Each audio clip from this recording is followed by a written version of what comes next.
പോത്തുണ്ടി തിരുത്തമ്പാട് ബോയൻ കോളനിയിൽ സുധാകരന്റെ ഭാര്യ സജിതയെ 2019 തിരുത്തമ്പാടം ബോയൻ കോളനിയിലെ ചെന്താമര വെട്ടിക്കൊന്നതും പട്ടാപ്പകൽ. ഉച്ചയ്ക്ക് 12 മണിയോടെയാണ് സജിതയെ തിരുത്തമ്പാടം ബോയൻ കോളനിയിലുള്ള വീടിനകത്ത് കഴുത്തിന് പിന്നിലും തോളിലും വെട്ടേറ്റ നിലയിൽ അയൽവാസികൾ കണ്ടെത്തിയത്.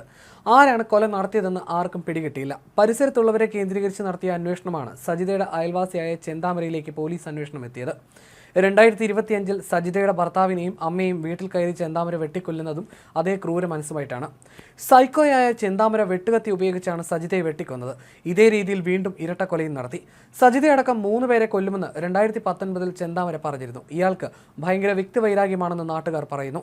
സജിതയെ കൊന്നിട്ടും പക തീർന്നില്ല. ജാമ്യത്തിനിറങ്ങിയപ്പോൾ വീണ്ടും സജിതയുടെ ഭർത്താവിനെയും അമ്മയും കൊന്നു.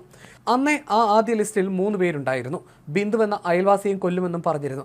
സജിത കൊലക്കേസിൽ പരിശോധനയ്ക്കെത്തിയ പോലീസ് നായ ബിന്ദുവിന്റെ വീട്ടിൽ മണം പിടിച്ചെത്തിയിരുന്നു. അതായത് സജിതയെ കൊന്ന ശേഷം ബിന്ദുവിന്റെ വീട്ടിലെത്തിയെന്നും വ്യക്തമായി.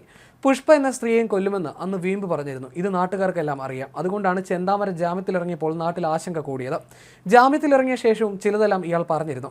ഭയങ്കര വൈരാഗ്യത്തിനുടമയായ ചെന്താമര വീണ്ടും എന്തെങ്കിലും ചെയ്യുമോ എന്ന ഭയം നാട്ടുകാർക്കുണ്ടായിരുന്നു. സുധാകരനെയും അമ്മയുമാണ് തിരിച്ചെത്തിയ ചെന്താമര ഹിറ്റ് ലിസ്റ്റിൽ കയറ്റിയത്. സുധാകരന്റെ ഭാര്യ സജിതയെ കൊലപ്പെടുത്തിയ കേസിൽ ജാമ്യത്തിലിറങ്ങിയ പ്രതി ഇന്ന് രാവിലെ സുധാകരന്റെ വീട്ടിലെത്തി 2 പേരെയും